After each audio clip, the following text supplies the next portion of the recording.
पहले मैं आपके सामने जो इस वक्त करंट सिनारियो है पाकिस्तान के अंदर वो रखना चाहता हूँ। उसके बाद ये बात करूँगा कि ये सब कुछ क्यों हुआ है, और उसके बाद हम बात करेंगे कि वे फॉरवर्ड क्या है। सबसे पहले आपको पता है कि 9 अप्रैल को हमारी हुकूमत गिराई गई थी। जिस तरीके से हुकूमत गिराई गई वो किसी से छुपी हुई बात नहीं है। उसमें एक साइफर की कहानी आई, वो भी छुपा हुआ नहीं है किसी से। तो जिसने देखा है उन सब लोगों को पता है कि उसमें क्या था, और वो खान साहब ने कोई उसमें कमी बेशी नहीं छोड़ी, बिल्कुल प्रॉपर तरीके से अमेरिका को भी आगाह किया और सबको आगाह किया। और जिस तरीके से इंटरनेशनल कम्युनिटी को हमारी हुकूमत के बारे में बज़न किया गया, गलत फीड किया गया, और सिर्फ हुकूमत गिराने के लिए, और जिन लोगों के ऊपर ओपन एंड शट केसेस थे नैब के 1100 अरब रुपए के, उन लोगों को रिलीफ देने के लिए ना सिर्फ रिलीफ दिया गया बल्कि अगले ही दिन वजीर आजम बना दिया गया। उसके बाद ये प्रोसेस शुरू हुआ। 9 अप्रैल के बाद जो अगली डेट आई वो 9 अगस्त की थी, जब मुझे गिरफ्तार किया गया। पहले तो अगवा किया गया था, 8-9 घंटे के बाद, 10 घंटे के बाद एफआईआर दर्ज की गई, और फिर मुझे डॉक्यूमेंट्स के साथ सिस्टम में लाया गया। उससे पहले तो मैं अबडक्टेड ही था। तो ये सारा प्रोसेस जो है ये चलता चलता फिर आजम सवाती साहब, फिर फवाद चौधरी साहब, सारे लोग आपके सामने चलता रहा कि ये क्या हुआ। लेकिन जो कुछ भी हुआ, कभी किसी ने ये नहीं सोचा था कि इमरान खान साहब को, जो पाकिस्तान के वजीर आजम बनने से पहले पाकिस्तान की क्रिकेट टीम के कैप्टन रहे, जिन्होंने वर्ल्ड कप जीता, पाकिस्तान के सफ़े अव्वल के सबसे बड़े फिलंथ्रोपिस्ट रहे, 3 इंटरनेशनल लेवल के कैंसर हॉस्पिटल बन चुके हैं, 2 चल रहे हैं, तीसरा अभी चल जाएगा, कराची वाला। नमल यूनिवर्सिटी जहां गरीबों को फ्री एजुकेशन दी जाती है, वर्ल्ड क्लास। अभी ये जो केस बनाया अल कादर यूनिवर्सिटी का, वहां पे 100% स्टूडेंट्स को फ्री एजुकेशन दी जाती है। तो उन्होंने ना सिर्फ क्रिकेटिंग कैप्टन बल्कि एक फिलंथ्रोपिस्ट के तौर पर भी बहुत पाकिस्तान के लिए इज्जत कमाई। उसके बाद वो प्राइम मिनिस्टर बने। इस वक्त वो पाकिस्तान के ही नहीं, उम्मत मुस्लिमा के एक बहुत ही हरदिल अजीज लीडर हैं। जिस तरीके से उन्हें हाई कोर्ट के अंदर, जब आप कोर्ट के अंदर होते हैं तो आप अपने आप को कोर्ट के तहफ़्फ़ुज़ में दे देते हैं। आप यहाँ भी जाते होंगे, यहाँ आपको पता है कि लोग गन्स रख सकते हैं, हर एक की गाड़ी में अपनी गन हो सकती है जो उसके पास है। लेकिन जब अदालत जाते हैं तो आप लेके नहीं जा सकते, इजाज़त नहीं है आपको, क्योंकि वहाँ आपके तहफ़्फ़ुज़ की ज़मानत अदालत देती है। तो खान साहब भी उसी तहफ़्फ़ुज़ की ज़मानत में अदालत में थे। लेकिन जिस तरीके से वहाँ शीशे तोड़े गए, जिस तरीके से वहाँ धक्कम पेल की गई, खान साहब के चेहरे पे स्प्रे फेंका गया, उनके वकला के चेहरे पे स्प्रे फेंका गया, लाठीचार्ज किया गया, खान साहब को चोटें आईं। और उसके बाद सबसे इंपॉर्टेंट सीन था जब वो 200-300 एहलकारों के दरमियान अकेले खड़े थे। काले कपड़े पहने हुए एहलकार और उनमें सफ़ेद कपड़े पहना हुआ इमरान खान अकेला खड़ा था, और उनको यहां से पकड़ा हुआ था। ये पीछे से आपका जो गिरेबान है, यहां से गिरेबान पकड़ के और धक्का दे के उनकी टांग में 4 गोलियां लगी हुई हैं। वो जो गोलियां जब बाहर निकली थी तो ऑपरेशन थिएटर के बाहर मैं मौजूद था, तो मैंने खुद, डॉक्टर ने मुझे दिखाई थी, एक प्लास्टिक के कंटेनर में डाली हुई थी महफूज करने के लिए, लीगल उसकी रीजंस होती हैं। तो एक शख्स जिसकी अभी तक, ही 70 ईयर ओल्ड, अभी तक उनके वो जख्म पूरी तरह से भरे नहीं हैं, और जिस तरीके से उनको यहां कॉलर से पकड़ के पीछे से धक्का देते हुए लेके जाया जा रहा है, और उससे पहले जो कुछ अंदर किया गया और जो उसके बाद किया गया गिरफ्तारी के बाद ले जाकर, मेरे से बेहतर कौन समझ सकता है उसको। तो ये पाकिस्तान नहीं है। आपने पहले किसी प्राइम मिनिस्टर के साथ ये सब कुछ होते नहीं देखा। मैं ये नहीं कह रहा पहले जो हुआ वो भी ठीक हुआ था, लेकिन जिस इंतहा तक चले गए ये आपने कभी नहीं होते देखा। उसके फौरन बाद असद उमर साहब को पकड़ा गया, अब शाह महमूद कुरैशी साहब को भी पकड़ लिया गया थोड़ी देर पहले, फवाद चौधरी को ऑलरेडी पकड़ लिया गया। जर्नलिस्ट बहुत सारे मुल्क छोड़ के भागे हुए हैं, वो बेचारे वापस इसलिए नहीं जा सकते कि अरशद शरीफ का हाल देख चुके हैं वो। तो ये जो इम्पोर्टेड रजीम आई और इनको लाने वालों ने इतने हालात तंग कर दिए पाकिस्तान में लोगों के लिए कि अब अवाम जो है उन्हें किसी किस्म की तवक्को नहीं रह गई इंसाफ की। किस इंसाफ की तवक्को करेंगे कि जब इमरान खान साहब ने इस्लामाबाद हाई कोर्ट के बुलाने पर वो वहां फिंगरप्रिंट कर रहे हैं।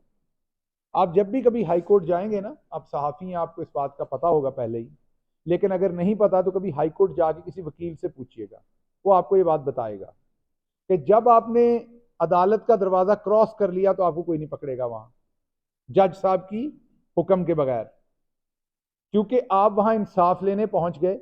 आपने पकड़ने का मकसद क्या होता है ये पहले समझिए। पकड़ता कोई आपको क्यों है? पकड़ता आपको, पुलिस आपको पकड़ती है या एफआईए आपको पकड़ती है, वो आपको इसलिए पकड़ती है कि पाकिस्तानी अवाम ने रियासत के साथ एक कॉन्ट्रैक्ट किया हुआ है जिसे कॉन्स्टिट्यूशन ऑफ पाकिस्तान है, जिसके तहत पाकिस्तानी अवाम टैक्स दे के इन अदारों को चलाती है। और इस बात पर पूरी रियासत और अवाम अग्री हैं कि अगर किसी शख्स ने कोई जुर्म किया है तो ये अदारे उसे पकड़ेंगे अदालत के सामने लाने के लिए। मैं दोबारा रिपीट कर रहा हूं, ये खुद अपनी मर्जी से पकड़ के उसके साथ कुछ नहीं कर सकते। पकड़ने का इनका सिर्फ एक मकसद है कि उसे अदालत के सामने लाना है। तो जब एक शख्स खुद ही अदालत के अहाते में हो तो दैट मीन उसने अपने आप को सबमिट कर दिया अदालत में, तो आप उसको फिर नहीं पकड़ सकते। लेकिन वहां जिस तरीके से अदालत की बेहुरमती की गई, वकला को मारा गया, खान साहब को वहां पे पकड़ा गया, और उसके बाद सबसे तकलीफ की बात यह है कि chief justice Islamabad high court साहब ने उस गिरफ्तारी को कानूनी भी करार दे दिया। तो इसके बाद अब जिस तरीके से वहां जलाओ गिराओ किया गया, जिन बिल्डिंग्स पर अमूमी तौर पर आम हालात में 10-20 लोग बाहर सिक्योरिटी पे खड़े होते हैं, आप और मैं जानते हैं, उस दिन वहां एक बंदा खड़ा नजर नहीं आया। गेट खुले हुए हैं ताकि लोग अंदर आके तोड़फोड़ करें, और वो लोग कौन है वो सबको पता है। किराए के लोग उतारे गए डिफरेंट व्हीकल्स में से लाके। पर्पस क्या था कि आग लगे। 75 साल से दुश्मन ये चाहता है कि पाकिस्तान की आवाम और पाकिस्तान के अदारों के दरमियान फासला बढ़े, नफरत बढ़े। बड़ा पैसा लगाया गया, बहुत सारे गद्दार पैदा किए गए पाकिस्तान में इस काम के लिए, लेकिन वो कभी भी इसको अचीव नहीं कर सके।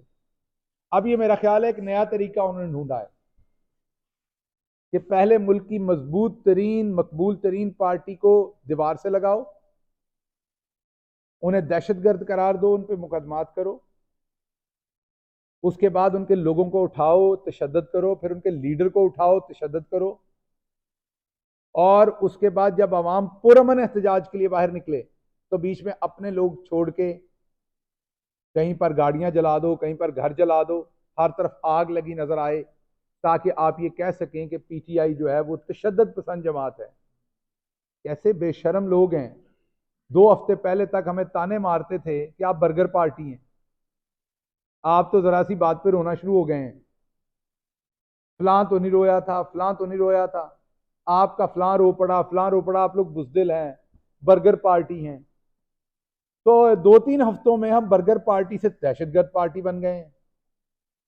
तो पहले फैसला कर लें कि हम बर्गर पार्टी हैं, एक अवामी पार्टी हैं, या हम एक दहशतगर्दी का ग्रुप हैं। तो ये तमाम खेल पाकिस्तान के साथ खेला जाता है। देखिए, जहन में रखिए, अमेरिका में आप बैठे हैं, अमेरिका में बहुत सारे इदारे हैं जो इस मुल्क को लेकर चलते हैं। यहाँ का जस्टिस डिपार्टमेंट है, यहाँ का स्टेट डिपार्टमेंट है, यहाँ की अदालतें हैं, ये सारे इदारे हैं, यहाँ की कांग्रेस है, सेनेट है, ये इदारे हैं। इन्हीं के बराबर के 2 इदारे और हैं जिनकी इज्जत इन्हीं के बराबर की है, कम नहीं। वो है रिपब्लिकन पार्टी और डेमोक्रेट पार्टी। वो भी इदारे हैं, उनका भी एहतराम है। ये अमेरिका जो आज यहाँ पर इंसानी हकूक हैं, फ्रीडम ऑफ स्पीच है, ह्यूमन राइट्स हैं, इक्वल लॉ है सबके लिए, इसमें रिपब्लिकन पार्टी और डेमोक्रेट पार्टी का भी किरदार है। तो इदारे सिर्फ सरकारी इदारे नहीं होते, जो नेशनल पार्टीज होती हैं वो भी इदारे होते हैं। पाकिस्तान तहरीक इंसाफ भी एक इदारा है, वो भी एक पाकिस्तान के अंदर उसका कलीदी रोल है। आपके पास एक नेशनल पार्टी बची है जिसकी जड़ें पूरे मुल्क के अंदर हैं, जिसका पुल पूरे मुल्क के अंदर है, नून लीग। पहले आपके, मुझे कहने की जरूरत नहीं, उनकी सीटें देख लीजिए। पहले वो जीटी रोड की पार्टी थी, अब वो मेरा ख्याल सिर्फ और सिर्फ जाती उमरा रोड की पार्टी रह गई है। पाकिस्तान पीपल्स पार्टी बहुत बड़ी पार्टी थी, जुल्फकार अली भुट्टो शहीद के ज़माने में, बेनज़ीर भुट्टो शहीद के ज़माने में भी थी। जरदारी साहब की पॉलिसीज़ की वजह से सुकड़ के सिंध की पार्टी रह गई। उसके अलावा मौलाना फजल रहमान, जिनको मौलाना गलत तरीके से कहा जाता है नहीं, वो केपीके के थोड़े से इलाके में सीटें लेते हैं, एएनपी भी वहां थोड़े से इलाके में सीटें लेती है। तो आपको एक ही पार्टी नजर आएगी जो नेशनल पार्टी है, जिसने मुल्क को इकट्ठे पकड़ के रखा हुआ है। तो ये किसी मुल्क के अंदर से तो नहीं, ये तो बाहर से मुझे कुछ साजिश लगती है, जिसमें अंदर से किरदार मिले और पाकिस्तान की एक जो कौमी वफाकी पार्टी है उसको ना सिर्फ तशद्दुद का निशाना बनाया गया, उसकी तखरीब करने की कोशिश शुरू की गई, उनके लीडर को तशद्दुद का निशाना बनाया गया, और अब उस पार्टी को दहशतगर्द पार्टी डिक्लेयर करने की कोशिश की जा रही है। फवाद चौधरी ने जमानत ली हुई थी इस्लामाबाद हाई कोर्ट से, अदालत के अहकामात के बावजूद सुप्रीम कोर्ट में वो एक वकील है फवाद, अदालत के अहकामात के बावजूद फवाद को वहां से उठा लिया। शाह महमूद अपने घर पर थे, उनको वहां से उठा लिया। असद उमर साहब अदालत के अहाते में थे, उनको वहां से उठा लिया। हर एक की आवाज बंद करनी है। और अभी मैं टिकर्स देख रहा था, लाहौर में कोई 2 लोग शहीद हुए, कत्ल हुए, उनमें एक की एफआईआर मियां असलम इकबाल पे कत्ल की दे दी गई कि उन्होंने गोली मार के मारा है, और दूसरी जो है वो महमूद रशीद पर दे दी गई, मियां महमूद रशीद पर। अभी जो वहां पर वजीर हैं पंजाब के इंफॉर्मेशन के, वो कह रहे हैं कि यास्मीन राशिद को भी गिरफ्तार करना है। हमारे तमाम 13,000 लोगों की लिस्टें बनाई गई हैं हमारी पार्टी के, 13,000 ओहदेदारान और दूसरे, उन तमाम को एक एक करके उठाया जा रहा है। हम ये बर्दाश्त कर लेंगे कि पॉलिटिकल पार्टीज ने पहले भी किया है। मैंने ये पूरा 1 साल बर्दाश्त किया, सब कुछ को 10 महीने के करीब, 2 दर्जन के करीब मुकदमात बर्दाश्त किए, हर तरह का टॉर्चर बर्दाश्त किया, और मैं चुप रहा निकल के। आप में से बहुत सारे लोगों ने कहा, किसी ने कहा बुजदिल है, डर गया है इसलिए चुप हो गया है, किसी ने को और क्या। अब मैं यहां तो नहीं बुजदिल हूं। आप बहुत सारे दोस्तों को वीलॉग करते हुए देखते हैं, वो किसी के बदन पे फिर कपड़ा नहीं छोड़ते जिनको तंग किया हुआ है। तो मैं 1 महीने से तकरीबन अब अमेरिका में हूं, अब यहां तो मुझे कोई डर नहीं है, लेकिन मैं फिर भी नहीं बोला। उसकी वजह यह है कि सोच ये है कि अपने पेट से कपड़ा उठाएंगे तो अपने आप को नंगा करेंगे। पाकिस्तान की इज्जत रखना चाहते हैं। इमरान खान कभी नहीं चाहता कि पाकिस्तान बाहर बदनाम हो। इमरान खान का नजरिया ये कभी नहीं चाहता। हम नून लीग नहीं है, हम पीपल्स पार्टी भी नहीं है, ना हमारा मेमो गेट है, ना हमारी डॉन लीग्स हैं। हम हमेशा अपनी फौज के साथ खड़े हुए हैं। बल्कि मैं ये कहूंगा कि इंटरनेशनली जो हमें कम सपोर्ट मिल रही है आज मीडिया में और इंटरनेशनली, वो हमारा कसूर ये कि हम अपनी फौज के साथ खड़े रहे सारा टाइम। जब इंटरनेशनल मीडिया हमारी फौज की बैशिंग करता था तो हम अपनी फौज की प्रोटेक्शन के लिए, मैं यहां अमेरिका में बोलता था अपनी फौज के लिए, मैं अब भी बोलूंगा अपनी फौज के लिए। लेकिन ये जो चंद लोग जो कुछ कर रहे हैं, जिस तरीके से मुल्क का खुदा न खास्ता बेड़ा गर्क करने की कोशिश कर रहे हैं, तबाह बर्बाद करने की कोशिश कर रहे हैं, वो बहुत ही अफसोसनाक है। इमरान खान ने रिस्ट्रेन किया, इमरान खान को बहुत कुछ पता है। इमरान खान ने रिस्ट्रेन किया, मैं चुप रहा। मैंने आपको कहा 10 महीने, बुजदिली नहीं थी, मैं यहां बैठ के भी चुप हूं, मैंने आपको पहले भी कहा। ये मेरा सब्र है, मैं अपने सब्र की वजह से चुप हूं। मैं समझता हूं कि कुछ बातें नेशनल इंटरेस्ट में होती हैं, उनको ना किया जाए तो बेहतर है। लेकिन क्या ये सारी जिम्मेदारी इमरान खान की, मेरी और हमारी पार्टी की है? नेशनल इंटरेस्ट आपकी कोई जिम्मेदारी नहीं है। आपने हमारे पास 1 इंच जगह भी नहीं छोड़नी। हम सब्र करते जाएं, जो भी आपने कर लिया। आपको भी सोचना पड़ेगा ये आप किधर जा रहे हैं, क्यों जा रहे हैं, पर्पस क्या है। जब मेरे पे तशद्दुद हो रहा तो मैंने उनसे पूछा था, मैं कोई हिंदुस्तानी जासूस हूं जिसको आपने पकड़ लिया है? जुर्म क्या है? इस कदर गुस्सा किस चीज का है आपको हम पे? हमने ऐसा किया क्या है आपके साथ जो इतना गुस्सा है कि आपने हमारा नाम मिटा के दम लेना है? मिटाने वाली, जमाने वाली तो जात अल्लाह की है ऊपर। एक वक्त था, मुझे बताया गया कि आप जमानत अप्लाई ना करें, आपको जमानत नहीं मिलनी, आप अब इसी काल कोठरी में सड़ेंगे, अब आप बाहर नहीं आ सकते। लेकिन ऊपर एक जात बैठी हुई है, उसके फैसले हैं। तो मुश्किल वक्त में अगर इंसान आता है तो वो जात जो है वो फिर उसे प्रोटेक्ट करती है, और हमें खुदा भी याद आता है तब। इसलिए मैं तमाम मुहिब वतन लोगों से जो हर जगह बैठे हुए हैं, हर इदारे में बैठे हुए हैं, हर गली में बैठे हुए हैं, हर घर में बैठे हुए हैं पाकिस्तान के, मैं उनसे गुजारिश करूंगा कि जब भुट्टो साहब को ख़त्म किया गया तो हम में से बहुत सारे लोग चुप रहे। बहुत सालों के बाद ये बात सामने आई कि उन्हें मारवाए अदालत कत्ल किया गया था। आज इमरान खान के साथ वही हो रहा है। आज इमरान खान के मुखालफिन उसके साथ वही कर रहे हैं। इसलिए आपसे तवक्को ये है, जितने लोगों तक भी मेरी आवाज़ पहुंच रही है, कि आप बात करेंगे, बात करेंगे इंसानी हकूक की, बात करेंगे फ्रीडम ऑफ स्पीच की, बात करेंगे इक्वल लॉ की। हमारी बदकिस्मती ये है कि हमारा दानश्वर को भी करप्ट कर दिया गया है। वो चेहरे देख के इंसाफ की बात करता है। चेहरा पसंद है तो इंसाफ की बात है, चेहरा पसंद नहीं तो मजलूम का भी मजाक उड़ाते हैं। अगर वो बंदा आपकी तरफ है तो आपके हिसाब से बड़ा मजलूम है। अगर आपकी उस पार्टी के साथ, इसमें कोई शक नहीं, हम सबकी एफिलिएशन होती है पार्टी के साथ, दोस्तियां होती हैं, प्रायोरिटीज होती हैं, फायदे नुकसान होते हैं उनके साथ, लेकिन एंड ऑफ द डे हम इंसान तो है ना।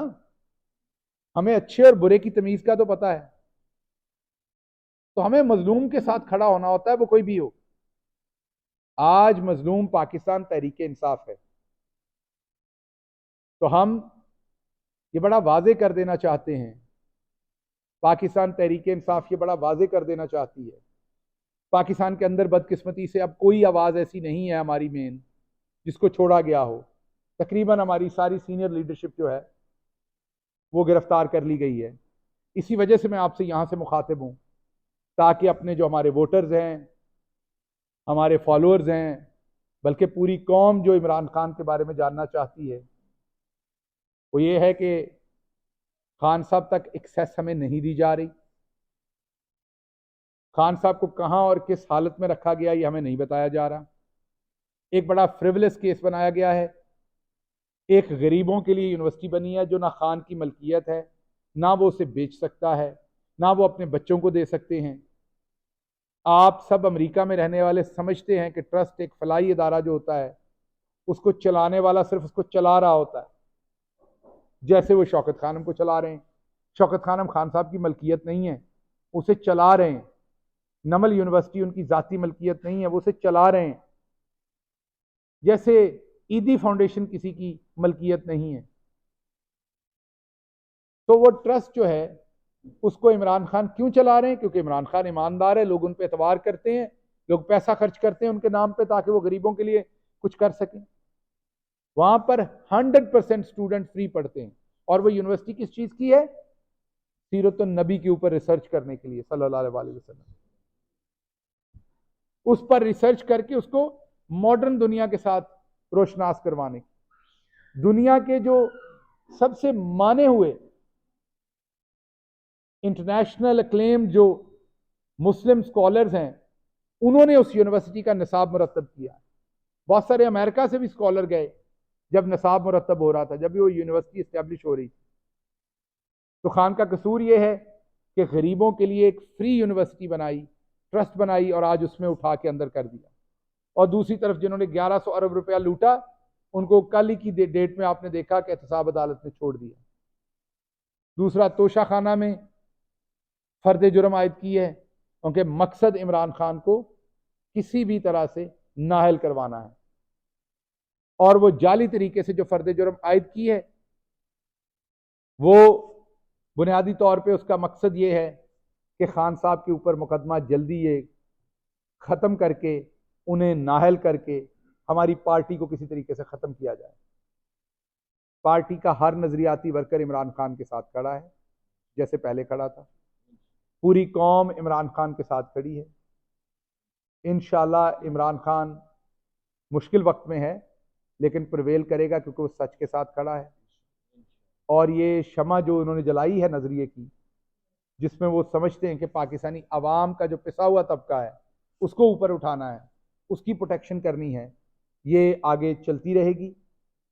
हम बिल्कुल इस जुल्म को, जुल्म बहुत है, इसमें कोई शक नहीं, हम इसको सहेंगे, बर्दाश्त करेंगे और हम खड़े रहेंगे। हम में से हर एक ने अपनी अपनी बारी दी है, आपने देखा होगा, लेकिन अभी तक एक शख्स भी हमारा टूटा नहीं है, अल्लाह का शुक्र है।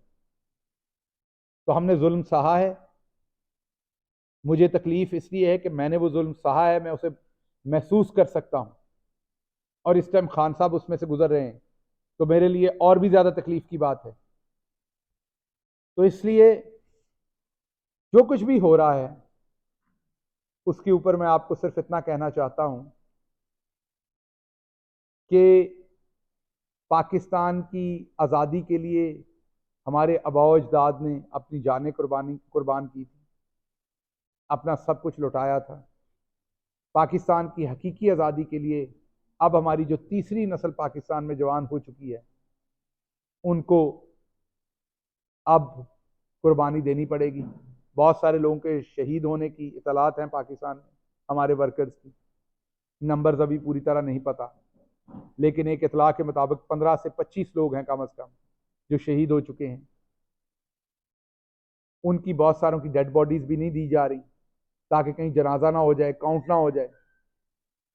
हमारे किसी लीडर को किसी जगह पहुंचने की इजाज़त नहीं दी जा रही।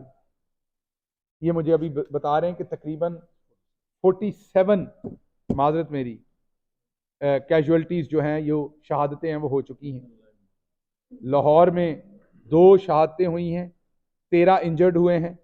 कोयटा में 3 शहादतें हुई हैं, 6 इंजर्ड हुए हैं। मालाकंड में 18 जख्मी हुए हैं और 3 शहादतें हुई हैं। उसके बाद चकदरा में 1 शहादत हुई है। बटखैला में 20 शहादतें हुई हैं। गुजरांवाला में 1 शहादत हुई है। पेशावर में 14 शहादतें हुई हैं। और अरेस्ट जो हैं वो 1000 से ज़्यादा लोग कल तक हो चुके थे। मजीद ये सारी चीज़ें हो रही हैं। हमारी जो मेन लीडरशिप है उसमें भी बहुत सारे लोग उठा लिए गए हैं, और हमारी खवातीन जो MNAs हैं, कमल शौजेब हैं, दूसरे लोग हैं, उनकी आप देख सकते हैं वीडियोस, उनको किस तरीके से लाठीचार्ज उन पे किया गया है। एक हमारी वर्कर को यहाँ गिरेबान से पकड़ा गया है। मुझे समझ नहीं, जिसने पकड़ा था, मैं अब क्या कह सकता हूं उसको, जिसने पकड़ा था गिरेबान से, माँ तो होगी उसकी, उसी गिरेबान से उसने उसे फीड करवाया होगा। उस माँ ने इसी इसी गिरेबान से उसे जिंदगी बख्शी होगी। मेरी समझ से बाहर है कि जब वो अपनी बेटी की उम्र की उस लड़की का गिरेबान पकड़ रहा था सामने से, तो उसको हया नहीं आया, उसे अपनी मां का गिरेबान याद नहीं आया। तो ये जिस बेहयाई की तरफ, बेशर्मी की तरफ हम चले गए हैं, ये हमारी सोसाइटी के नॉर्म्स नहीं थे। इन्नल्लाह माअस साबिरीन, दुख बहुत बड़ा है।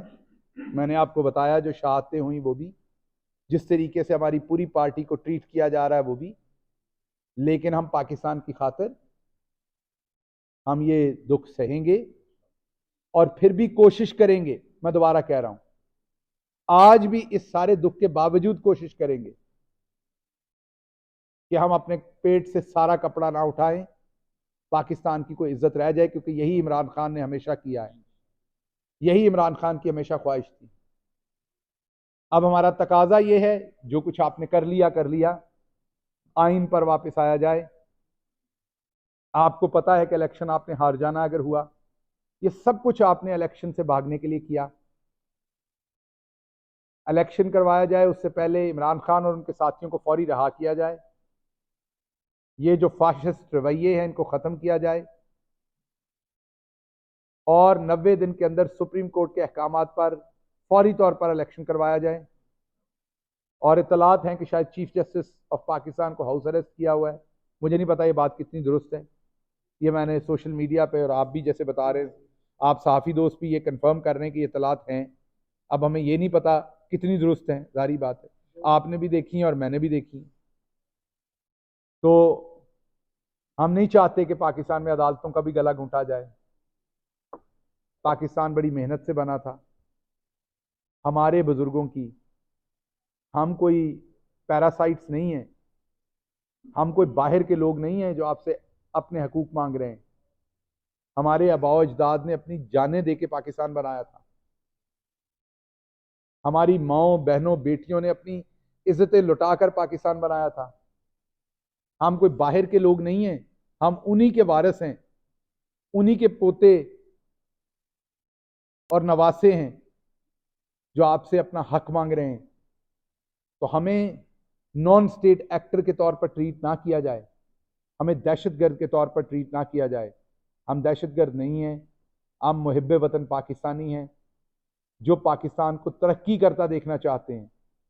और हम पाकिस्तान को, ये जो एलीट कैप्चर्ड है पाकिस्तान इन चंद खानदानों के पास, और उन्हीं खानदानों के ताने बाने पाकिस्तान के हर इदारे के साथ मिलते हैं, हर ताकतवर जगह के ऊपर मिलते हैं।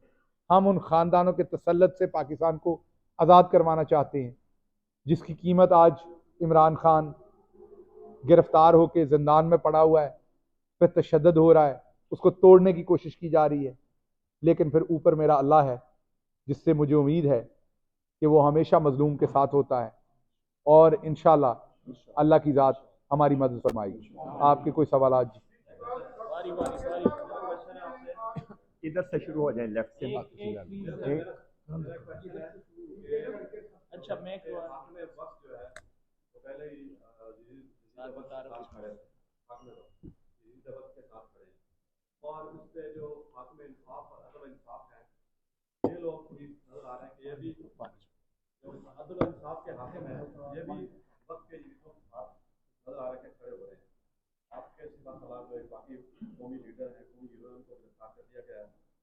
आप क्या मंजरनामा देखते हैं? और ये भी अटर्नी जो आए हैं मिलकर इमरान खान साहब से, उन्होंने कहा कि उनका जो सब्सटेंस है वो एक उनके इनके जरिए इंजेक्ट कर दिया गया है। तो इमरान खान साहब ने कहा कि फैसल है खानों के बुलाए जाए, इसके बारे में और आप पाकिस्तान। देखिए, बात यह है कि आपको याद होगा, मेरा एक वीडियो क्लिप आप लोग बहुत देखते हैं। मैं व्हील चेयर पर अदालत आ रहा हूँ और मैं मास्क मांग रहा हूँ, शोर कर रहा हूँ। उस दिन मुझे भी, मेरी भी वेन में एक इंजेक्शन दे के मुझे वहाँ लाया गया था, और मुझे कोई होश नहीं थी मैं कहाँ हूँ, मुझे कहाँ लाया गया है, मैं क्या कर रहा हूँ, मुझे कोई होश नहीं थी। मुझे सिर्फ ये था कि मेरा दम घुट रहा है और मुझे मास्क चाहिए। तो ये क्योंकि मैंने भुगता हुआ है, मुझे पता है कि वो इंजेक्शन इंसान को क्या करता है, वो आपको नीम पागल बना देता है। आपने देखा होगा कि मैं व्हीलचेयर पे बैठा शोर मचा रहा हूँ मास्क के लिए, सांस मेरा रुक रहा था, लेकिन अगर मैं होश में होता शायद उतना शोर ना मचा रहा होता। तो आपका फोकस खराब करने के लिए, आपकी सेंस खराब करने के लिए, आपको टूटा हुआ दिखाने के लिए आपको ऐसे इंजेक्शन ला के अदालतों में लाया जाता है, ताकि जब आप टूटे तो आपकी पीछे से पार्टी टूटे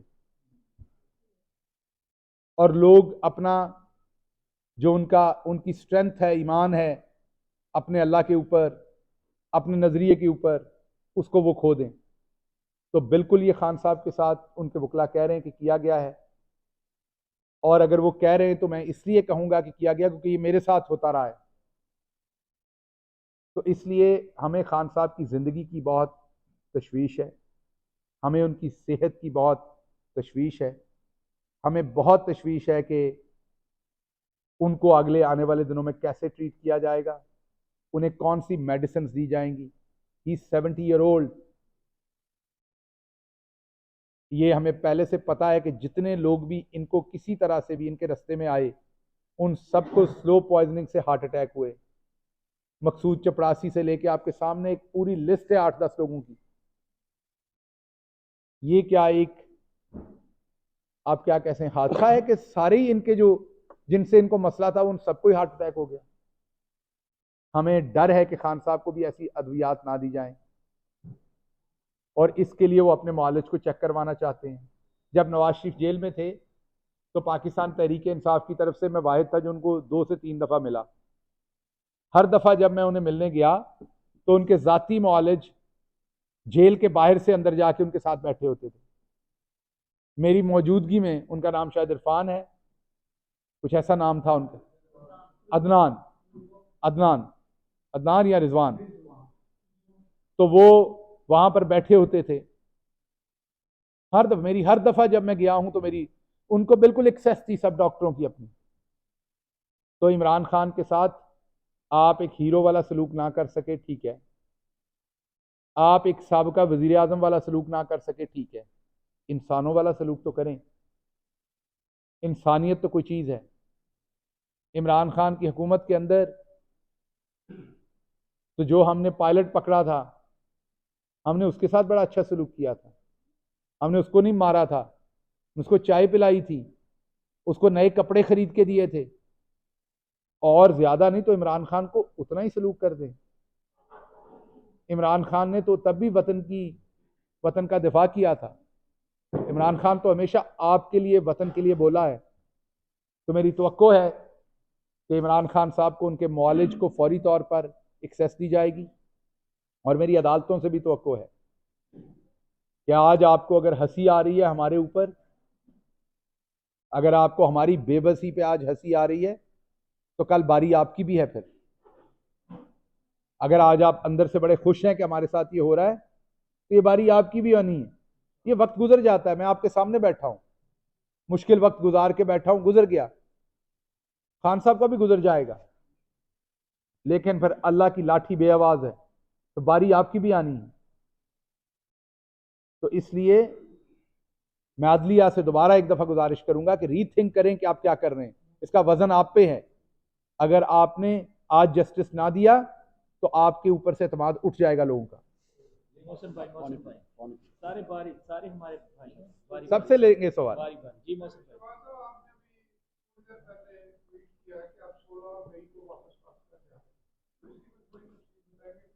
जी, मुझे क्योंकि अदालत ने 30 दिन की इजाज़त दी हुई है, उसके लिए मेरा जो प्रोग्राम है, जो जब मैं आया था तो उसके लिए मेरा प्रोग्राम है वो 16 को जाने का है, और वो मैंने सबको बताया कि सबको पता हो। उस टाइम ये ना लगे कि अचानक को प्रोग्राम बना, ये पहले का बना हुआ है। मैं 17 को आया था और 16 को मेरे 30 दिन पूरे होते हैं, तो मेरा जाने का प्रोग्राम है। तो वो मैंने सबको ट्वीट करके सिर्फ ये बताया कि ये ना लगे कि मेरा कोई उसमें है। दैट वाज अ ट्वीट जी। ऑन भाई। सिचुएशन ये है डॉक्टर साहब के खान साहब अरेस्ट हो चुके हैं, आपकी टॉप टीयर लीडरशिप अरेस्ट हो रही है, कारकुन जो है उनको पकड़ पकड़ हो रही है, और जो भी गवर्नमेंट कर सकती है वो कर रही है। इसमें आप क्या समझते हैं कि पार्टी की क्या स्ट्रेटेजी है, क्योंकि इस वक्त तो नजर आ रहा है कि कोई रास्ता नहीं है, तो आप क्या उम्मीद करते हैं एंड क्या स्ट्रेटेजी, अगर top tier second tier leadership arrest हो जाती है तो पार्टी कैसे गाइड होगी? देखिए, इमरान खान एक नजरिए का नाम है। अगर आखिर पे हमारा एक वर्कर भी बचा तो वो भी खड़ा रहेगा, ये मैं आपको बता दूं। पार्टी जाएगी कहीं नहीं। हाँ, ये मुमकिन है कुछ तफैलिए, कुछ पनाह गजीन, कुछ ऐसे लोग जो बहरूपिये हों, वो शायद मुश्किल वक्त में, उम्मीद तो मुझे वो भी नहीं, क्योंकि वो भी तो इंसान है, अपने गिरेबान में तो झांकेंगे कि अगर इमरान खान को छोड़ना था तो अच्छे वक्त पे छोड़ते, ये वक्त तो नहीं है उसे छोड़ने का। तो मेरा नहीं ख्याल कोई भी छोड़ेगा, लेकिन अगर कोई तफैलिया छोड़ेगा भी तो मैं आपको ये बड़ा वाजे कर दूं कि जो पार्टी का वर्कर है, हमारी आईएसएफ है, हमारा यूथ विंग है, हमारे सोशल मीडिया के लोग हैं, सबसे बढ़ के यकीन करें हमारी माएँ और बहनें हैं, मैं आपको वाजे कर दूं कि वो पार्टी को नहीं छोड़ेंगे।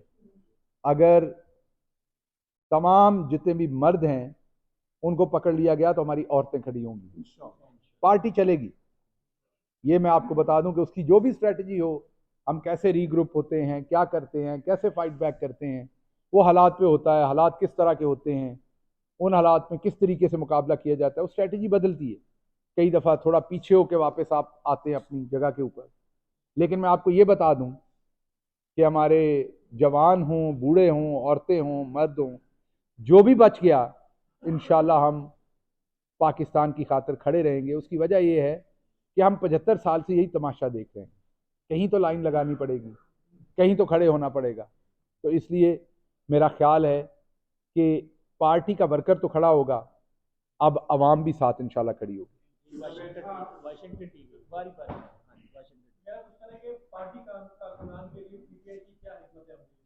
पार्टी कारकुनान के लिए एक ही हिकमत अमली है, खान का एक ही नज़रिया है। खान का नज़रिया ये है, पुरअमन रहें लेकिन खामोश मत रहें। आपने पुरअमन रहना है, लेकिन आपने खान के नज़रिए पर डट के खड़े होना, एक इंच भी पीछे नहीं होना। आपको बिल्कुल तोड़ने के लिए सब कुछ ये जो किया जा रहा है कि हमारी सारी लीडरशिप पकड़ी जा रही है, ये असल में हमारे वर्कर को तोड़ने की कोशिश है। अब ये बताया जाएगा कि इमरान खान को अब कई साल नहीं छोड़ना, अब ये बताया जाएगा कि आपकी लीडरशिप को भी कई साल नहीं छोड़ना, ताकि वर्कर डीमोरलाइज हो जाए, छोड़ दे, उम्मीद ख़त्म कर दे। जो तो मुसलमान है, जो तो मोहम्मद मुस्तफ़ा सल्लल्लाहु अलैहि वसल्लम का उम्मती है, वो तो उम्मीद नहीं छोड़ सकता, वो ना उम्मीद नहीं हो सकता, उसकी ट्रेनिंग में नहीं। तो अगर आप उसके उम्मती हैं तो आपका जो अल्लाह पे यकीन है, आपके प्रॉफिट मोहम्मद सल्लल्लाहु अलैहि वसल्लम की तालीमात पर जो आपका यकीन है, तो उसमें इन्नल्लाह मअस साबिरीन, डट के खड़े हों, पुरअमन रहे। मैं बार बार कह रहा हूँ, खान ने कभी इंस्टिगेट नहीं किया तशद्दुद के लिए, हम वायलेंट नहीं हैं। हमारे पास दो ताकतें हैं, एक नजरिए की, एक अवाम की। हमको लठ बरदार, बंदूक बरदार, हम ना जो कुछ कराची में हुआ ना हम उस तरह की पार्टी हैं, जो कुछ मलेशिया मौलाना ने बनाई हुई है ना हम उस तरह की पार्टी हैं। हम एक आम पॉलिटिकल पार्टी हैं। हमारे पास एक ही तरीका है कि हम आवाम की ताकत से जवाब देंगे, पुरअमन रहते हुए। तो पुरअमन रहिए, लेकिन अपना नजरिया, अपनी जगह, अपने कायद को मत छोड़िए।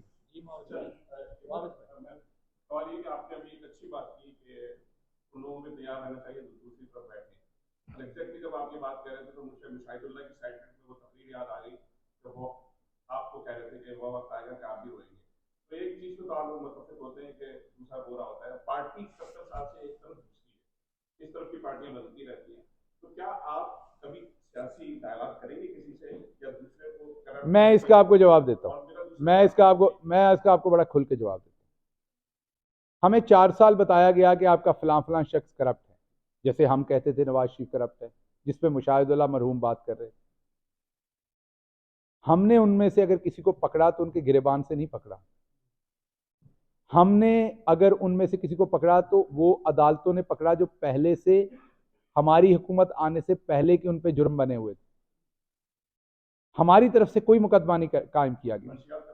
एक मिनट रुक जाइए, वो जिन्होंने किया उनसे पूछे ना, वो सिविलियन अदारे के नीचे नहीं होता मंशियात, उसमें यूनिफॉर्म में लोग बैठे होते हैं, वही मुकदमा बना। ये नहीं कि मैं अदारे पे तनकीद कर रहा हूं, उसमें बैठे ही वो हैं, हेड ही वो कर रहे हैं, हेड ही वो कर रहे हैं। वो वजीर बेचारे ने मेरा ख्याल ऐसे ही अपने जुम्मे ले लिया, खाम खाना, उसे पता ना, कोई बात ना लेना, नहीं करना चाहिए था, वो उसको नहीं लेनी चाहिए थी अगर उसको पता नहीं था उस बात का। तो इसलिए मैं सिर्फ ये कहूंगा कि हमने किसी एक शख्स के ऊपर मुकदमा नहीं बनाया, और अगर उनमें से लोग पकड़े गए तो जो करप्शन की थी उस पर पकड़े गए। 4 साल आपने हमें बताया कि आपका फलां फलां बंदा करप्ट है, उनमें से तो किसी एक बंदे को, जिनका आप हमें बताते रहे करप्ट है, उनमें से तो किसी एक बंदे को आपने हाथ नहीं लगाया। 4 साल हमें आपने बताया कि जी फलां ने इतनी करप्शन कर दी, पीटीआई वाले ने, फलां ने ये कर दिया, फलां ने डीसी लगा दिए करप्शन करके, फलां ने ये कर दिए, उनको तो आपने हाथ नहीं लगाया। और इमरान खान को आप पकड़ रहे हैं घड़ियों के ऊपर, इसका मतलब करप्शन नहीं है हम पे। अगर होती तो जो करप्शन आप हमें बता रहे थे कि फलां फलां ने किया, आप उनका भी तो कोई केस बना के सामने लाते। एक सेकेंड, केस आपने आखिर पे क्या बनाया है? तोशा खाने से घड़ियां ले ली पैसे दे के, ये केस बना है। केस आप क्या बना रहे हैं आखिर के ऊपर? आप केस बना रहे हैं कि एक गरीबों के लिए ट्रस्ट यूनिवर्सिटी बनाई है। तो ये मत कहिए कि उनके जमाने में भी ऐसा होता था, हमारे जमाने में भी ऐसा होता था। अब मैं आपके सामने आया हूं, मेरे पे तो पाकिस्तान में इल्जाम नहीं लगा, बदतरीन मुखालिफ ने भी इल्जाम नहीं लगाया कि मैंने करप्शन की है। अब केस तो मेरे पे बना है, तो आप कहेंगे जो आप पे बना, और तो फिर हमजा शहबाज भी इतनी की देर जेल रहा था जितनी देर मैं रहा हूं, लेकिन उस कमबख्त ने अरबों रुपए कमाए, मैं तो वैसे ही आ गया हूं, फिर वो मुझे अरबों ही दे दें साथ, अगर केस बनाने का आपका ये जाविया है। हम केसेस भुगत रहे हैं फ्रीडम ऑफ स्पीच पे। हाँ जी, नहीं, वो एहसन इकबाल का भी तो नैब का था ना सबका। टर्न के साथ आप चुप करें ना, चुप करें। सारे हमारे 4 साल पाकिस्तान तहरीक-ए-इंसाफ की हुकूमत रही है, तो उसको पाकिस्तान के अंदर सहाफियों के साथ नहीं ये काम करते होते, वो ठीक है, सहाफियों के साथ नहीं करते। ना कोई केस बनाया गया, भी आपने कहा किसी के ऊपर केस नहीं बनाया गया, तो ये नजरिए से तजाद नहीं है पाकिस्तान तहरीक-ए-इंसाफ। दोबारा आइएगा, नजरिए से क्या तजाद है? पाकिस्तान तहरीक-ए-इंसाफ का बुनियादी नजरिया है कि पाकिस्तान से करप्शन का खात्मा किया। जी जी, आपकी 4 साल हुकूमत में किसी सियासतदान, किसी ब्यूरोक्रेट, किसी शख्स पे कोई करप्शन का मुकदमा नहीं बनाया। हमने नहीं बनाया, अभी आपने कहा ठीक है, कि पुराने मुकदमों पे केस चल रहे थे जिसपे उनको जेलें हुई, लेकिन पाकिस्तान तहरीक-ए-इंसाफ ने किसी पे भी करप्शन का कोई मुकदमा नहीं। अच्छा चले, तो ये तजाद नहीं है पाकिस्तान। चले मैं इसका आपको जवाब देता हूँ, आपको जवाब। देखिए बात यह है कि जो मुकदमात बने हुए थे, आपने जब उनमें इंसाफ आप नहीं दिला पा रहे थे, एक तरफ आप अगले दिन प्रोसिक्यूटर चेंज हुआ होता था, अदालत चेंज हुई होती थी, हुकूमत में हम थे, हमें पता ही नहीं लगता था कौन कर रहा है ये सब कुछ। तो हमने क्या मुकदमे बनाने थे? हमें तो मसरूफ रखा गया, कभी इस काम में और कभी उस काम में। कुछ हमें मीडिया ने मसरूफ रख लिया, और बाद में वो पता चला कि वो रिमोट कंट्रोल कहां था, वो भी बाद में समझ आई। 13% वाली महंगाई ऐसे लग रही थी कि वो मीडिया के मेरे जितने दोस्त थे, आप तो नहीं, आप तो यहां थे, वहां वाले दोस्त थे, मुझे फिक्र होती थी हार्ट अटैक ही ना हो जाए इन्हें, इतने परेशान है। अब कम वक्त 49% पे नहीं बोलते। तो भाई हमने क्या नए मुकदमे बनाने थे? जो पहले बने हुए थे, जो ओपन एंड शट केसेस थे, उनमें अगले दिन दनाते फिरते थे, उनमें उन्हें कोई हाथ नहीं लगा सकता था, उनमें उनकी पेंसिलें नीचे गिरती थी तो एसपी लेवल के लोग सलूट मारते थे। क्या बातें कर रहे हैं आप? हमारी हुकूमत में भी उन्हीं की हुकूमत थी। हम तो सिर्फ ये करने में हम कामयाब हो गए कि हमने अपना किरदार आपको दिखाया है, तो आज अवाम हमारे साथ खड़ी है। हम उन 4 सालों में ये करने में कामयाब हो गए हैं कि आज सारे प्रोपेगेंडे के बावजूद अवाम इमरान खान के साथ खड़ी है, क्योंकि अवाम ने देखा है कि इमरान खान ने लूटा नहीं है, हमारी एक ही कामयाबी है। तो इसलिए किसने क्या किया इसको बाद में कभी बात कर लेंगे, लेकिन आपको अच्छी तरह से पता है कि क्या हुआ है और कैसे हुआ है। जी शाह जी, शहबाज शाह साहब। जी जी जी जी,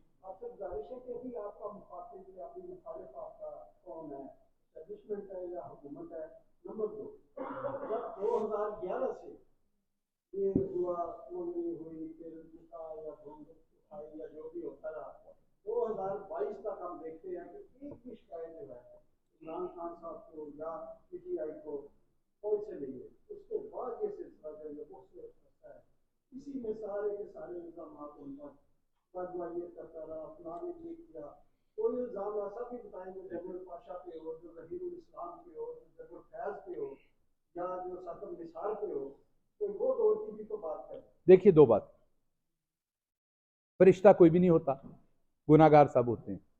इन गुनाहगार होने के लेवल फर्क होते हैं।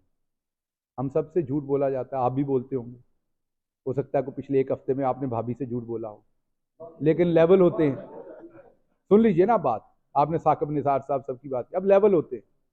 अब आपने एक शादी यहाँ की हो, एक आपने पाकिस्तान में की हो, एक झूठ यहाँ है।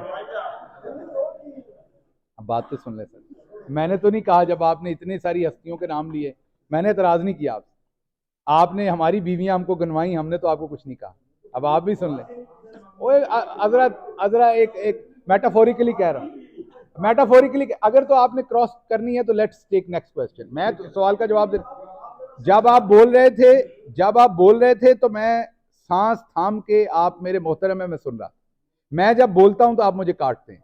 तो ये बुनियादी जो सहाफत के कवानीन और एहतराम हमने आपसे सीखा है, ये उसी के खिलाफ है। अगर तो आपने एहतराम से मेरे से बात करनी, मैं आपका एहतराम करता हूं, आप मेरे बड़े हैं। ना बजाएं बजाएं बजाएं। अगर तो आप अगर तो आप अगर तो आप उनको समझा देते हैं, नहीं बजाएंगे। अगर तो आपने क्रॉस टॉक करनी है तो हम दोनों अलग बैठ जाएंगे, फिर ये प्रेस कॉन्फ्रेंस में सबका टाइम जाया होगा। अगर आपने सवाल का जवाब सुनना है तो मैं दे देता। आपने कुछ, एक सेकंड, आपने कुछ बोलना है तो मैं आपको दोबारा मौका फराहम करता हूं बोलने पर, मुझे बोलते हुए ना इंटरप्ट कीजिएगा। जी प्लीज फरमाइए।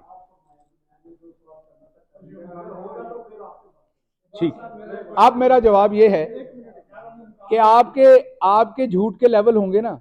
एक झूठ होगा कि आपने वहां बेगम है, दूसरा झूठ होगा कि आपने यहां को कार्रवाई की हुई है।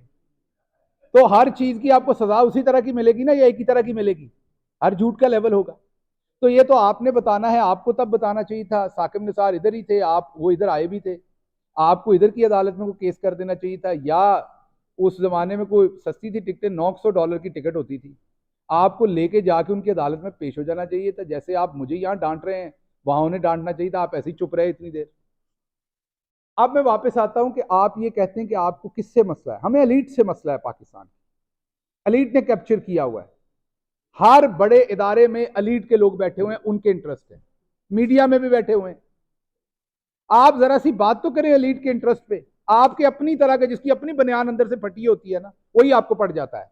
हालांकि वो एलीट नहीं होता, लेकिन एलीट ने उसको अपनी आवाज बना के रखा होता है, वही आपको पड़ जाता है। आप बात ही नहीं आपको करने देता हूं। वो भले अदालत हो, भले आपकी प्रेस कॉन्फ्रेंस हो, भले आपकी कौमी असम्बली हो, कहीं आप बात नहीं कर पाते, क्योंकि एलीट ने हर जगह अपने बंदे रखे हुए हैं, वो आपको बात नहीं करने देते।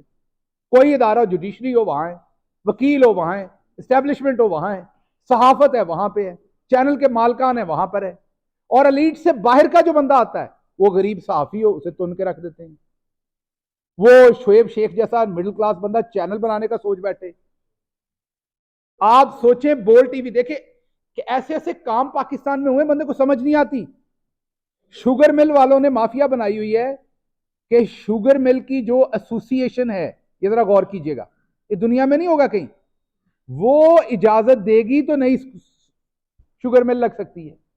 इसी तरह चैनलों की बदमाशी पाकिस्तान में यह है कि जो ब्रॉडकास्टर एसोसिएशन, जिसके नुमाइंदे सारे मालकान है चैनल के, वो इजाजत देंगे तो आप जैसा साफी जो है वो चैनल बना सकता, वरना नहीं बना सकता।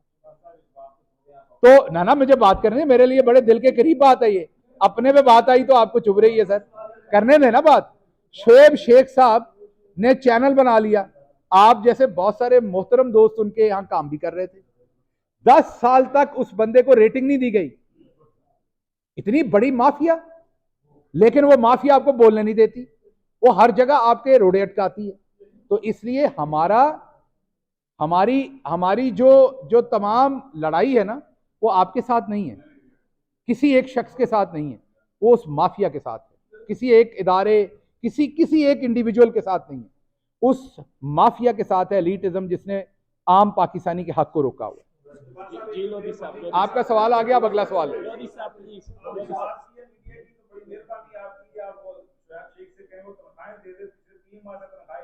आपकी नहीं मिली?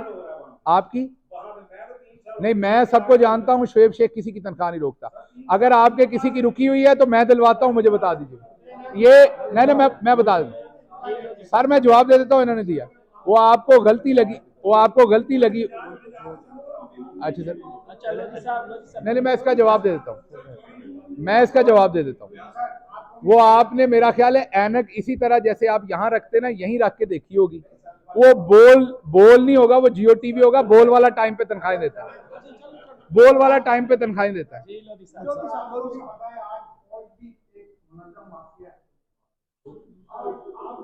माफिया जो है, यही मुकद्दम फौज आपको आपको बैकअप करके लेके आई थी, फिर यही फौज आज आपके खिलाफ है। आप 14 पार्टियां आपके अगेंस्ट हैं। सर, आप फ्यूचर में क्या नजर आ रहा है आपको कि आपको कौन गैबी ताकत जो है वो आपको दोबारा इख्तियार में लाएगी? देखिए, इसका जवाब सिर्फ मैं आपको ये दूंगा कि वो अंग्रेजी का एक मुहावरा है, जिसको मैं इंग्लिश में, उर्दू में आपको बता देता हूँ कि जो जीत होती है ना, उसके सब साथी होते हैं, और जो हार होती है उसका कोई साथी नहीं होता। हमें कोई नहीं लाया था, हम जीत रहे थे 2018 में।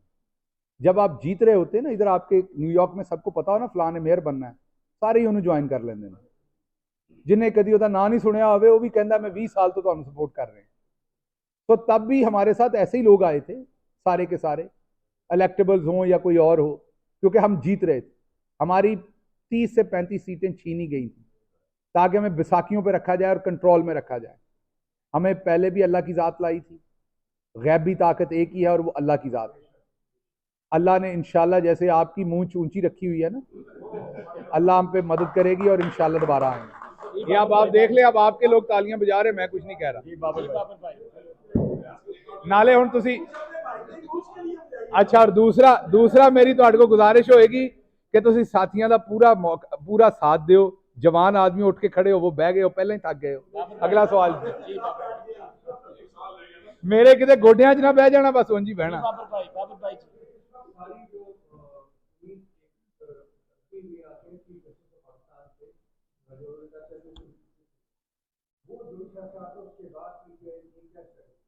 देखिए, हम आज़ाद अदालतों के साथ हैं।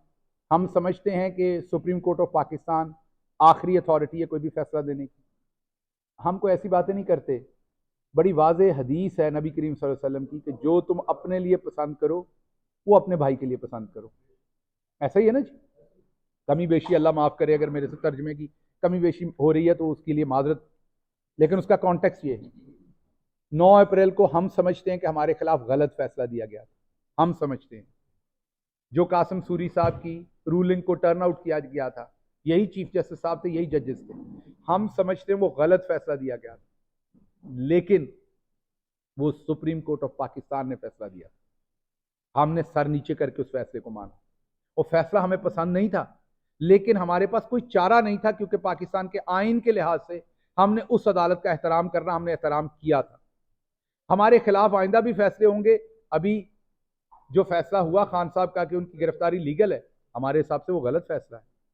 लेकिन अभी भी मैंने जब जिक्र किया तो साहब साथ का एहतराम का दामन नहीं छोड़ा। यहां बैठा हूं, यहां डर भी नहीं है ऐसा कुछ, लेकिन इंसानियत का डर तो है ना। परवरिश तो हुई है ना कि अदालतों का एहतराम करना है, तो हम उनका एहतराम करते हैं जज साहब का, और आइंदा भी करेंगे। हम चाहते हैं इसी तरीके से दूसरे भी एहतराम करें।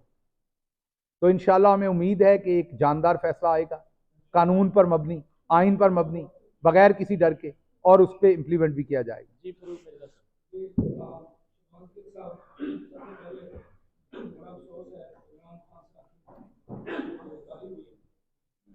आपने अपनी प्रेस कॉन्फ्रेंस में जो पाकिस्तान के अंदर जो एक मेलो ड्रामेटिक सिचुएशन थी, चलाओ फिराओ, जीएसपी पे हमले, कॉर्नर हाउस पे, उनके आईएसआई के हेडक्वार्टर पे कोर्ट कमांडर जो घर जलाया गया, उसका पूरा जिक्र भी किया हमारे दोस्तों ने पूछा।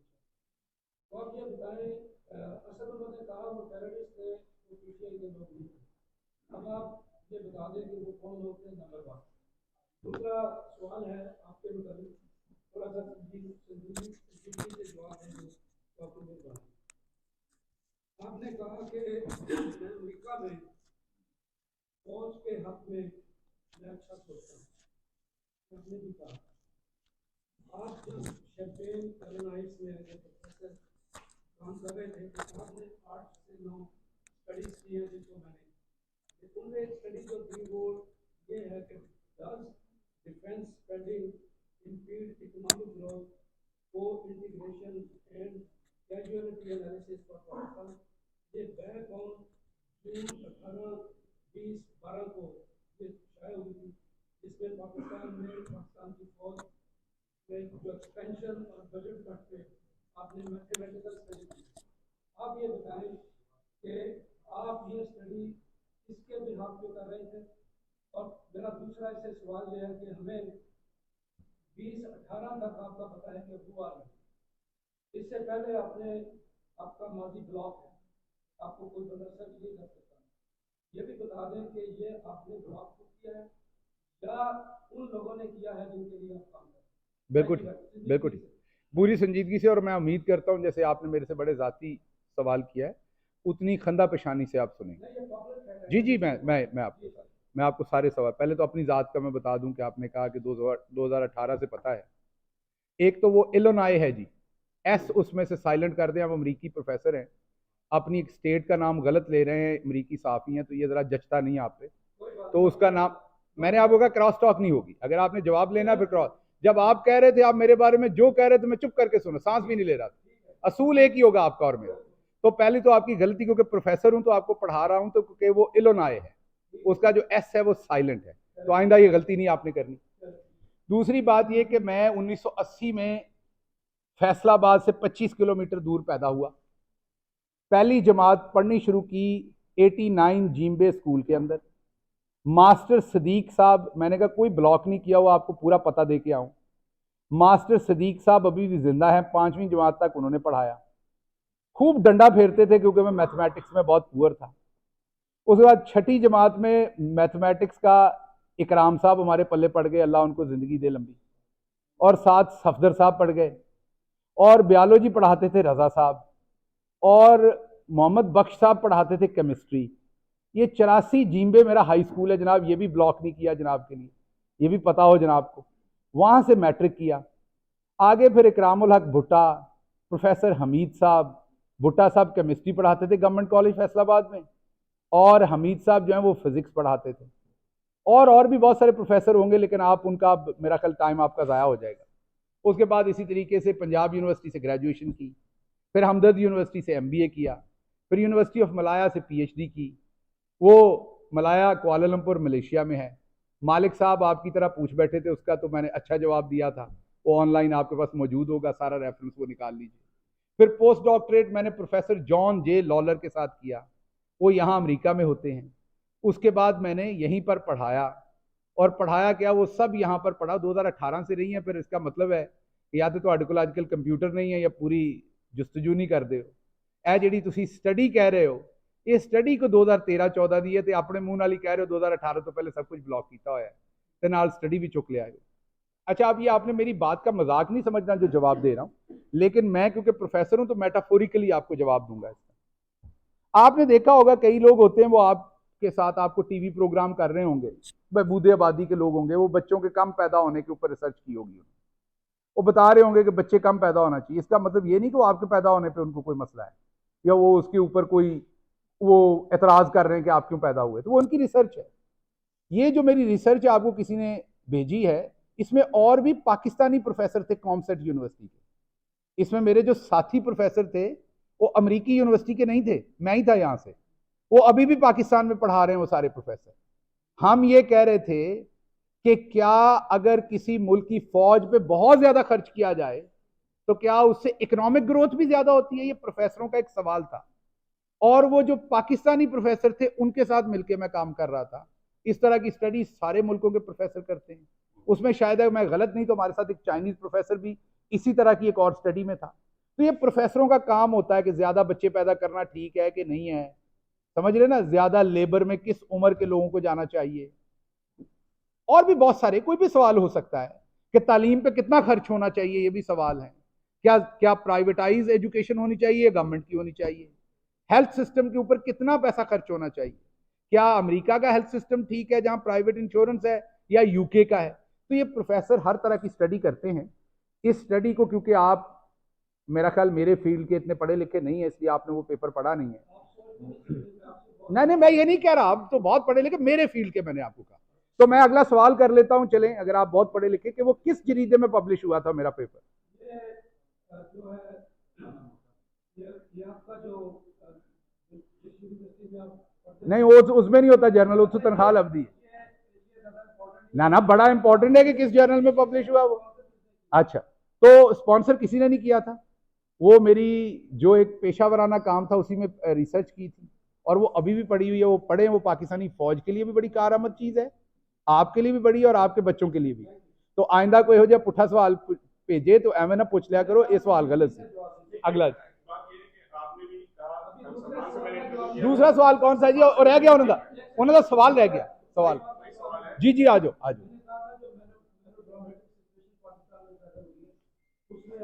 अच्छा, आपने वो टेररिस्ट और वो सारा, देखिए पाकिस्तान तहरीक इंसाफ जो है वो पुरअमन जमात, हम कभी भी, जैसे असद उमर साहब ने कहा, हमारी जमात कभी तशद्दुद को इन्फोर्स नहीं करती। हम मार खाने वालों से हैं, मारने वालों में से नहीं है। 25 मई को भी हमने साबित किया, हर जगह हमने साबित किया, हम जुल्म सहने वालों में से हैं, करने वालों में से नहीं है। तो इसलिए ये आप जो सवाल कर रहे हैं उसका जवाब असद उमर साहब ने पहले ही दे दिया। ये बताइए वादे तौर पे, क्या आप उन लोगों से लाताल्लुकी का ऐलान कर रहे हैं जिन्होंने जेएसके पे हमला किया, जिन्होंने? यार हम जानते ही नहीं तो लाताल्लुकी क्या क्या ऐलान करूं या ना करूं? आपके पास कोई सबूत है कि उन्होंने पहुंचने को कहा? वो सब फ्रिवलस बातें। किनको? हमारा कारकुन ये काम कर ही नहीं सकता, बिल्कुल नहीं कर सकता। हमारा ये कोई नवाज शरीफ के होंगे कारकुन, ही हमारे नहीं कर सकते। आपने अब ये कोरमे की बात की तो वहां से मुझे लगा कि ये नवाज शरीफ वाले।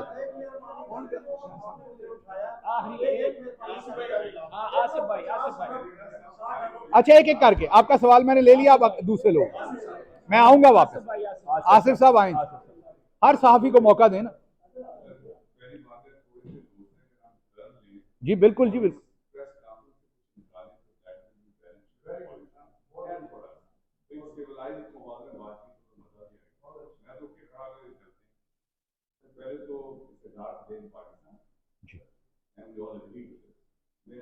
मेरा सवाल आपसे ये है कि 75 साल से ये पहले वज़ीर आज़म नहीं है, जो होता है वो आपके। बिल्कुल सही फरमा। मेरा क्वेश्चन ये है, जो आज आप जानते हैं 10 मई को, क्या पाकिस्तान का बड़ा इशू आपकी नजर में करप्शन है या वो फोर्सेस हैं जिन्होंने पाकिस्तान का सिस्टम करप्शन? ये बहुत ही अच्छा सवाल है। मैं अगर ये कहूं तो इस प्रेस कॉन्फ्रेंस का सबसे उम्दा सवाल ये है मेरी नजर में, असल मसला करप्शन है। करप्शन की वजह से ही वो सिस्टम डेवलप नहीं होने देते। करप्शन से इंटरेस्ट बनते हैं, मोटिवेशन बनती हैं, ताने बाने बनते हैं, इंटेंगल होते हैं एक दूसरे के साथ। You scratch my back, I scratch your back.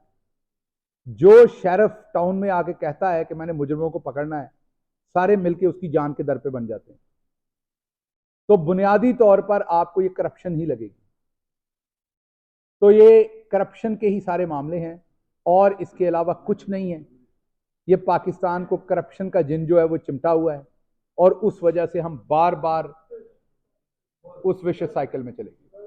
जी, आप पहले सवाल कर चुके, कोई और साहब रह गया? जी, ओके।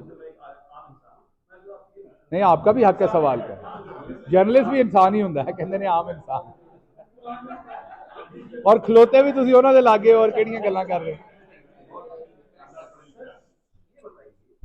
डोनाल्ड लू जब साइफर भेजता है अपनी नाजायज औलाद को, विद ऑल ड्यू रिस्पेक्ट, और उस पे उसका नाम लिखा होता है, तो उसका हम लोगों ने कुछ, आपकी लीडरशिप ने यहाँ कुछ किया क्यों नहीं? उसके खिलाफ कोई एक्शन या कोई कांग्रेसमैन को जाके बोलो, क्योंकि जो मैं अपनी लेवल पे कर सकता हूँ, नो वन, मैं अपने असेंबलीमैन को। मुझे आगे आपका सवाल आ गया। देखिए, बात यह है कि एक तो आपको ये पता हो कि जो साइफर था वो हमारी हुकूमत के बिल्कुल एंड पे हुआ, और यहाँ हम एक सियासी जमात के तौर पे जब हम हुकूमत में नहीं तो हम बात ही कर सकते हैं। मैंने पहले भी कहा कि हमको दहशतगर्द ग्रुप तो नहीं है कि हमने कोई और कार्रवाई करनी। हम तो बात मैं अभी जितने भी कांग्रेसमैन सबसे मिला हूँ, मैंने बात की है, हम बात करते हैं।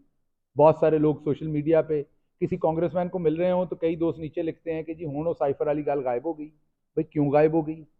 अभी भी वो बात उठाते हैं, अभी भी अपनी बात करते हैं, अपना मुद्दा अभी भी रखते हैं। एंगेजमेंट, हम गुलामी किसी मुल्क की नहीं चाहते, हम हर मुल्क की एहतराम करते हैं, हम अमेरिका का भी एहतराम करते हैं, हम अमेरिका के अमन के साथी हैं।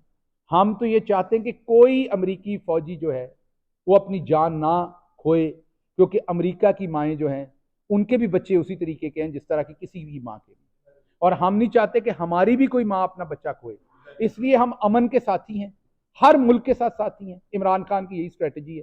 और हम दो मुल्क जिस तरीके से, ठीक है एक बड़ा मुल्क है, अमीर मुल्क है, वो बड़ा भाई बन जाए, हम छोटे भाई बन जाते हैं, लेकिन हम बाहमी एहतराम और भाईचारे का रिलेशनशिप चाहते हैं, हम गुलामी का रिलेशनशिप नहीं चाहते। ये हमारी पार्टी का मतमा नज़र है।